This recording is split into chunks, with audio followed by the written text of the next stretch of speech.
নমস্কার বন্ধুরা, তোমাদের পছন্দের ধারাবাহিক শুভ বিবাহের আজকের পর্বের রিভিউ নিয়ে আমি পৌঁছে গেছি তোমাদের সামনে। বাংলা সিরিয়াল সমাচারে তোমাদের সবাইকে স্বাগত জানিয়ে আজকের পর্বের রিভিউ আমি শুরু করছি। দেখা যাচ্ছে যে বসু মল্লিক বাড়িতে রেশমির আশীর্বাদ আর ওদিকে তেজের বাড়ি ফেরা উপলক্ষে বাড়িঘর খুব সুন্দর করে সাজানো হয়েছে। তো বিজিত ঠাম্মিকে বলছে, সুধাময়ীকে ছাড়া সুধা ম্যারেজ ব্যুরো কেমন কাজ করেছে বলুন। বলে খুব সুন্দর হয়েছে সাজানোটা, সত্যি খুব সুন্দর হয়েছে, ঠাম্মি খুব খুশি। ঝিনুক বলছে আইডিয়াটা কিন্তু দিদিভাইয়েরই ছিল, ভুলে যেও না।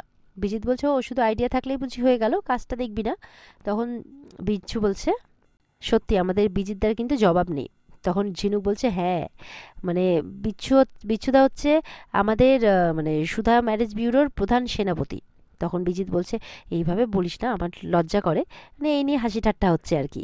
তখন তেজের মা মেজো মা সবাই আসে, এসে বলছে বাহ কি সুন্দর সাজানো হয়েছে তাই না মেজো। এবার উপর থেকে জ্যোৎস্না তরিতা চিরকুটেরা নেমে আসছে, মানে ডলিরা। ডলি বলছে দিদিকে কেমন সাজিয়েছি একবার বলো, মানে রেশমির কথা বলছে।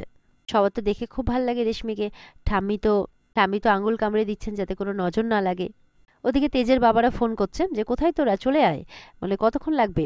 তখন সুধারা দেখা যাচ্ছে চলে এসেছে, যে বাবা আমরা চলে এসেছি। তেজ, সুধা মানে জ্যোৎস্না সবাই মিলে বাড়ি চলে আসে। জ্যোৎস্না বলছে আশীর্বাদ শুরু হওয়ার আগেই বাড়ির বড় ছেলে আর বড় বৌমাকে নিয়ে ফিরে এসেছি। ঠাম্মি আর তেজের বাবা বলছে বসু মল্লিক বাড়িতে সুধা তেজ না থাকলে কি কোনো অনুষ্ঠান ভালো লাগে, ওরাই তো হচ্ছে অনুষ্ঠানের প্রাণ। এদিকে সুধা বলছে বা বিজিত খুব সুন্দর সাজিয়েছিস তো। বিজিত বলছে দেখ তুই যেরকমটা বলেছিলিস সেরকমটাই সাজিয়েছি। ওদিকে তো ডলি রেশমিকে বলছে লজ্জাবতী, আর লজ্জা পেতে হবে না, ওই যে বর চলে এসছে। মানে তখন কিন্তু অফিসার আশুতোষও চলে এসেছে।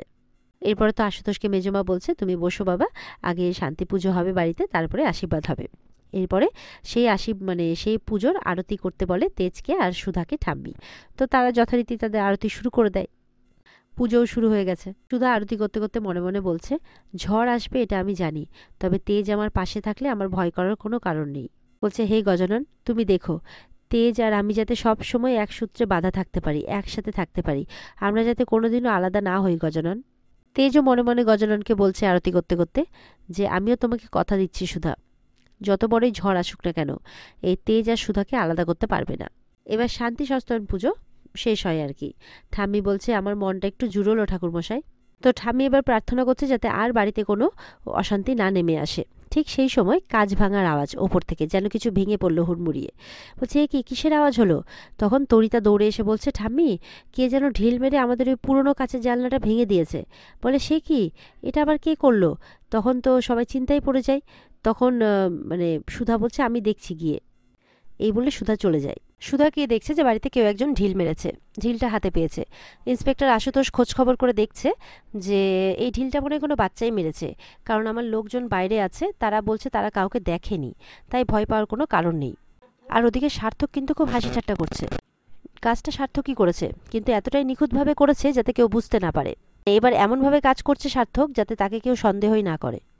তো সার্থক তো নিজের কাজ করতে পেরে খুব খুশি, বারবার করে সুধার ছবির দিকে তাকাচ্ছে আর হাসছে। সে নাকি আরও ক্ষতি করবে, প্রমিস করছে সুধাকে। এরপরে পুজো শেষ হওয়ার পর সবাই আশীর্বাদের জোগাড়জাটি করছে। সুধাও কিছু জিনিস আনতে ওপরে যায়। এদিকে সুধাকে অফিসার আশুতোষ ডেকে পাঠিয়েছেন কিছু কথা বলবেন। সুধা আসে। সুধা আসার পরে অফিসার আশুতোষ একটা নেকলেস সুধার হাতে দিচ্ছে। বলছে এটা দেখুন তো, আমি ওনার জন্য কিনেছি। সুধা তো দেখে খুব খুশি হয়, নেকলেসটা সত্যি খুব সুন্দর। বলছে তার মানে অফিসার আশুতোষ মেয়েদের জন্য গলার হারও কিনতে পারে তাই তো, মানে গয়নাও কিনতে পারে তাই তো। বলছে ওনার পছন্দ হবে কি এটা? সুধা বলছে নিশ্চয়ই হবে, আপনি এত ভালোবেসে কিনেছেন, নিশ্চয়ই পছন্দ হবে। অফিসার আশুতোষ বলছে আসলে আমি ওনাকে না কোনোদিনও গয়নাগাটি সেরকমভাবে সাজগোজ করা অবস্থায় দেখিনি, সবসময় একটা সাদা শাড়ি আর হালকা গয়না পরে থাকেন। সুধার মনে সন্দেহ হয়, সাদা শাড়ি? আচ্ছা আপনি কার কথা বলছেন, মানে এই গয়নাটা আপনি কার জন্য এনেছেন? বলে কেন, আমার যার সাথে বিয়ে ঠিক হয়েছে এই গয়নাটা আপনি কি ভাবছেন যে মা আসেনি বলে আমি খালি হাতে আসবো? না, আমি জ্যোৎস্নার জন্য এই গয়নাটা নিয়ে এসেছি। সুধা তো শুনে অবাক। সুধা মনে মনে বলছে তার মানে আশুতোষবাবু ভেবেছেন যে ঠাম্মি ওনার সাথে দিদির বিয়ে ঠিক করেছেন। সুধা বলছে আশুতোষবাবু আপনার সাথে একটা কথা বলার ছিল। আশুতোষ বলছে হ্যাঁ বলুন না। এই বলে যখনই সুধা বলতে যাবে তখনই সুধার শাশুড়ি মা চলে আসে আশুতোষকে ডাকতে। বলছে কথাবার্তা তো এখন লেগেই থাকবে, এখন চলো আশীর্বাদের সময় হয়ে গেছে। এই বলে আশুতোষকে নিয়ে চলে যায়। আর সুধা তো চিন্তায় পড়ে যায়, কিন্তু সুধা চুপ করে বসে থাকে না। সুধা গিয়ে সবটা ঘটনা তেজকে বলে, একদম শুরুর থেকে। যখন যখন সুধার মানে আশুতোষের সাথে দিদিকে দেখে একটু সন্দেহ হয়ে যায়, ঠিক তখন থেকে সমস্ত মোমেন্টামগুলো তেজকে বলে, এমনকি আজকের কথাটাও বলে। তেজ তো এটা শুনে অবাক হয়ে যায় যে কি বলছেন আপনি। এদিকে নিচে তো সবাই মিলে হইচই করছে, আর চিরকুটও খাবো খাবো করছে। সার্থকের মা ভাবছে ওদিকে আমার ছেলেটাকে অন্ধকারে ঠেলে দিয়ে এখন বসু মল্লিকের বাড়িতে একের পর এক অনুষ্ঠান লেগে আছে। আমি এটাও তোমাদেরকে বলে দিচ্ছি, তোমাদের এই আনন্দ আর বেশি দিন টিকবে না। এরপর একটা গলার হার পরিয়ে অফিসার আশুতোষকে আশীর্বাদ করছে মানে ঠাম্মি। তারপর আশুতোষকে একটা জায়গায় বসানো হয়। এরপর তো রেশমিকে ডাকছে। রেশমি তো তার জ্যোৎস্নাদিকে ছাড়া যাবেই না, বলে তার নার্ভাস লাগছে। জ্যোৎস্না বলছে দেখ শুভ কাজে আমাকে বলিস না, বলে তুমি চলো আমাকে ভালো লাগছে না। এই বলে জ্যোৎস্না যায়, জ্যোৎস্না পাশে দাঁড়ায়, আর ডলি মানে জ্যোৎস্না পাশে দাঁড়ায় আর রেশমিকে আশুতোষের পাশে বসানো হচ্ছে। আশুতোষ কিন্তু ফোনে একটু ব্যস্ত আছে, তাই লক্ষ্য করেনি যে পাশে কে বসেছে। এরপর ঠাম্মি তো যথারীতি আশীর্বাদও শুরু করে দেয়। অফিসার আশুতোষের মাথায় ফুল দুব্বা দিয়ে আশীর্বাদ করছেন। আর এদিকে নেকলেসটা তখন মানে যে নেকলেসটা নিয়ে এসেছে আর কি অফিসার আশুতোষ, সেটা তার হাতে দিচ্ছে, বলছে নাও তুমি তোমার হবু বউকে পরিয়ে দাও। এবার তো আশুতোষ যখনই নেকলেসটা হাতে নিয়ে পরাতে যাবে কি, দেখে অবাক, চমকে একদম দাঁড়িয়ে পড়েছে উঠে। তো অফিসার আশুতোষকে উঠে দাঁড়াতে দেখে ঠাম্মি প্রশ্ন করছে কি হলো বাবা, কোনো ভুলচুক হলো নাকি, উঠে দাঁড়ালে কেন? তখন বলছে পুরোটাই তো ভুল। বলে মানে? বলে আপনারা কি আমার সাথে রেশমির বিয়ে ঠিক করেছেন? বলে হ্যাঁ। বলছে আমি তো রেশমিকে বিয়ে করতেই চাইনি। তখন মেজমা বলছে তুমি কাকে বিয়ে করতে চেয়েছিলে? সুধার তেজ তখন দৌড়ে যায়। সুধা বলছে দিদিভাইকে। এটা শুনে কিন্তু সুধা বলে চিৎকার করে ওঠে ঠাম্মি। জ্যোৎস্নাও অবাক হয়ে যায়, বাড়ির সবাই অবাক হয়ে যায়। ঠাম্মি বলছে এসব কি বলছো তুমি সুধা? রেশমি জ্যোৎস্নাদির দিকে তাকাচ্ছে, জ্যোৎস্না তো অবাক। তেজ বলছে সুধা ঠিকই বলছে ঠাম্মি, আশুতোষবাবু রেশমিকে নয় দিদিভাইকে পছন্দ। তখন তো মানে আবারও রেগে যায়। সুধা বলছে এটা আমরা জানতাম না, জানলে আশীর্বাদের আগেই বলে দিতাম, আমরা কিছুক্ষণ আগেই জানতে পেরেছি। সুধা বলছে আশুতোষবাবু দিদিকে পছন্দ করে এই বিয়েতে মত দিয়েছেন। সুধার উপরে আবারও রেগে যায় ঠাম্মি। সেখানে তখন ঝুম্পা আর মেচকাও চলে আসে ফোড়ন কাটার জন্যে। আশুতোষ বলছে আমি জ্যোৎস্নাকে ভালোবাসি আর ওকেই বিয়ে করতে চাই। ঠাম্মি বলছে চুপ, বলে গালে একটা ঠাস করে চড় মারে অত বড় অফিসারকে সবার সামনে। তেজ দৌড়ে যায়। ঠাম্মি এটা কি করছো তুমি, কি করছো এটা তুমি? বলছে আমি বেশ করেছি চটটা মেরে, ও সাহস হয় কিভাবে আমার সামনে দাঁড়িয়ে এরকমভাবে কথা বলার? তেজের বাবা বলছে আশুতোষ আমি এটা বুঝতে পারছি না, তুমি সবকিছু জেনে শুনে এই কথাটা কি করে বলছো? বলে হ্যাঁ আমি জানি, আমি সবটা জেনেই ওনাকে ভালোবেসেছি। আমি জানি উনি উনি মা হতে চলেছেন, তবুও আমি ওনাকে ভালোবাসি। ঠাম্মি বলছে তোমার লজ্জা করছে না বারবার এই কথাটা বলতে?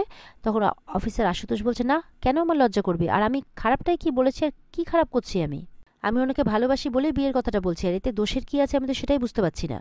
মেচকা বলছে দোষের কি আছে বুঝতে পারছো না, লাজ লজ্জা ঘেন্না এসবের তো মাথা খেয়ে রেখেছো দেখছি। তখন কিন্তু আশুতোষ একদম হাঁটতে হাঁটতে চলে আসে মেচকার কাছে, বলছে লজ্জার কথা অন্ততপক্ষে আপনার মুখে মানায় না, সেটা আপনি ভালো করেই জানেন, আর আমি সোজা কথাটা সোজাভাবে বলতেই পছন্দ করি, আশুতোষ বলছে। তেজও রেগে যায় মেচকার কথা শুনে। আশুতোষ বলছে আমি যেটা বলছি সেটাতে লজ্জার কিছু নেই। মেচকা বলছে যত বড় মুখ নাই তত বড় কথা। আমার মেয়েটার জীবন নিয়ে ছেলে খেলা পেয়েছো অফিসার, আমি তোমাকে দিনে দুপুরে সর্ষে ফুল দেখাবো। এই বলে গায়ে ধাক্কা দেয় আশুতোষের। তেজ যায়। তেজ আশুতোষকে সরিয়ে বলছে কি করছো কি এটা তুমি? মেচকা মেচকার উপরে রেগে যায়। এরপরে সসম্মানে মানে ওনাকে কিছু মনে করবেন না বলে মানে সঙ্গে করে নিয়ে যাচ্ছে তেজ ঠাম্মির কাছে। ঠাম্মিকে বলছে সত্যি উনি ভুল বুঝেছিলেন, উনি ভেবেছিলেন দিদির সাথে তুমি ওনার সম্পর্ক করছো। ঠাম্মি বলছে তাতে কি হয়েছে, একটা বিধবা মেয়েকে বিয়ে করবার জন্য ও খেপে উঠবে কেন? ও জানে না বাড়িতে একটাই আইবুড়ো মেয়ে আছে, আর তাকে ছেড়ে আমি জ্যোৎস্নার সাথে ওর বিয়ে ঠিক করব? সার্থকের মা বলছে মা তো একদম ঠিক কথাই বলছেন, এই বাড়ির তো নিয়মের মধ্যেই পড়ে না বিধদের বিয়ে দেওয়া। তখন সুধা বলছে একজন অবাঙালির ছেলের সাথে বিয়ে দিয়ে আপনি তো এই বাড়ির নিয়মটাই ভাঙছিলেন ঠাম্মি। তাহলে এখন দিদির কথা ভাবতে ভালো ভাবতে আপত্তিটা কোথায়? দিদি তার স্বামীকে হারিয়েছে এত অল্প বয়সে, এটাই কি দিদির একমাত্র পরিচয়? ঠাম্মি বলছে সুধা এই কাননবালা দেবী তোমার জন্য কিন্তু এই বাড়ির অনেক নিয়ম ভেঙেছে, তা বলে তুমি ভেবো না যে তোমার সব কথা শুনবে। ও বিধবা, আর একজন বিধবাকে যেই নিয়ম পালন করতে হয় সারা জীবন ধরে ওকে সেই নিয়মই পালন করতে হবে। পূর্বপুরুষরা আমাদেরকে অনেক নিয়ম শিখিয়ে গেছেন, সেগুলো আমরা ভাঙতে পারবো না। তখন সুধা বলছে পূর্বপুরুষরা তো আমাদেরকে অনেক নিয়ম ভাঙার মানে শিক্ষাও দিয়ে গেছেন, কথাও বলে গেছেন, তাহলে রাজা রামমোহন রায়, ঈশ্বরচন্দ্র বিদ্যাসাগর তাদের দেখানো পথের কথা আমরা কি করে ভুলে যাই? যেখানে আজ থেকে প্রায় ১৫০ বছর আগে বিধবা বিবাহের কথা বলা হয়েছে, সেখানে আজকের যুগে দিদিকে বিধবা বলে আমরা ঘরবন্দি করে রাখবো কেন? বলছে ঠাম্মি আমাকে ক্ষমা করবেন, আমি এই পরিবারের সংস্কারের বিরুদ্ধে কথা বলছি, কিন্তু এইবার সংস্কারের ঊর্ধ্বে উঠে আমাদেরকে দিদির ভালোটাও ভাবা উচিত। তরিতা বলছে সত্যি তো, দিদিভাইয়ের একজন সঙ্গী প্রয়োজন, সারা জীবন ঠাকুর যে এইভাবে একা একা কিভাবে থাকবেন? ডলি বলছে বৌদি তো ঠিকই বলছে ঝিনুক, অ্যাটলিস্ট দিদির কথা ভেবে তো এটা করা উচিত। ঝিনুক বলছে কিন্তু দিদির কি মত আছে এতে? বিচ্ছু বলছে, সত্যি তো, মতের বিরুদ্ধে বিয়ে হলে কিন্তু সম্পর্কটাকে একটা বোঝা বলেই মনে হয়, তখন সম্পর্কটা সম্পর্ক থাকে না। ডলি মনে মনে বলছে, বিচ্ছু এরকম কথা কেন বললো? তাহলে কি আমাদের সম্পর্কটা ওর কাছে বোঝা বলে মনে হয়? ঠাম্মি বলছে, ও বিধবা, ওকে সারা জীবন সেই নিয়ম মেনে চলতে হবে, আর ওর গর্ভে যে সন্তান রয়েছে তাকে নিয়ে সারা জীবন কাটাবে। তেজ বলছে, কিন্তু ঠাম্মি, দিদির সন্তান তো বাবার ভালোবাসা পাবে না সারা জীবন। তেজও বলছে, প্লিজ ঠাম্মি, একটু ভেবে দেখো ওনার কথাটাও একটু, আর দিদির কথাটাও একটু ভেবে দেখো। মেচকা তো শুরু করেছে, বলছে যে হ্যাঁ হ্যাঁ, এখন সব জ্যোৎস্নার পিছনেই পড়ো, জ্যোৎস্নার কথাই ভাবো। আমার মেয়েটা তো হালকা বানের জলে ভেসে এসছে না। রেশমি কিন্তু কাঁদছে, কারণ রেশমিরও পছন্দ ছিল অফিসার আশুতোষকে। বলছে যে এবার বুঝতে পারছি কেন এই আশুতোষ বারবার করে এত বড় অফিসার হওয়া সত্ত্বেও আমাদের বাড়িতে এসে পড়ে থাকতো, বারবার করে আমাদের বাড়িতে আসতো। ঝুম্পাও এক কথা বলছে, সমুদ্র ঝুম্পাকে একটা ধমক দিয়ে থামিয়ে দেয় যে তুমি একদম চুপ করে থাকো, যাও ঘরে যাও, একদম এই ব্যাপারে কথা বলবে না। মেচকা বলছে, জ্যোৎস্নার তো কম কাণ্ড কারখানা নেই, বিয়ের আগে ওই গায়ক না কাকে ভালোবাসতো, দিয়ে মা কী করলো, জোর করে ওর বিয়েটা উজ্জ্বলের সাথে দিয়ে দিল। তারপর উজ্জ্বলের সাথে এই বদ মেয়ে ঘর করলো না, প্রেমিকের পেছনেই পড়ে রইলো। তারপরে একদিন নিজের স্বামীটাকেও খেলো, আর এখন পড়েছে এই আশুতোষের ব্রেন ওয়াশ করছে এখন, এইভাবে বলছে কথা। আর জ্যোৎস্না আর সেই কথাগুলো নিতে পারছে না, বলছে সত্যি এটাই যে ওর চাল চলনের জন্য শাশুড়ি ওকে পছন্দ করে না। তেজ কিন্তু খুব রেগে আছে, মেচকা বলে চিৎকার করে ওঠে। আর আশুতোষেরও এই কথাগুলো শুনতে কিন্তু একদম ভালো লাগছে না জ্যোৎস্নার বিরুদ্ধে। সার্থকের মা তো এরপরে জ্যোৎস্নার হাত ধরে টেনে এনে বলছে, ছি ছি ছি, জ্যোৎস্না তো লজ্জা করছে না এরকম কাজটা করতে? জ্যোৎস্না তো কাঁদছে, তোমরা সবাই আমাকে ভুল বুঝছো, আমি এতটা খারাপ মেয়ে নই। জ্যোৎস্নার মা তখন জ্যোৎস্নাকে সামলাচ্ছে, বলছে বিশ্বাস করো আমি এসবের কিচ্ছু জানতাম না। এবার তো সবাই এই সিচুয়েশনে কি করা উচিত কিচ্ছু বুঝতে পারছে না। আর এখানে আজকের পর্ব শেষ হয়ে যায়। তো বন্ধুরা, এই ছিল আজকের পর্বের রিভিউ। ভালো লেগে থাকলে কিন্তু পর্বকে লাইক কমেন্ট করে জানাতে ভুলবে না, আর আমাদের সাথে থাকতে আমাদের চ্যানেলকে সাবস্ক্রাইব করতেও ভুলবে না। দেখা হচ্ছে তোমাদের সাথে আগামীকালকে, সবাই ভালো থাকবে। আর এই পর্বের অবশ্যই ফুল এপিসোড দেখতে কিন্তু স্টার জলসার পর্দায় চোখ রাখবে। টাটা।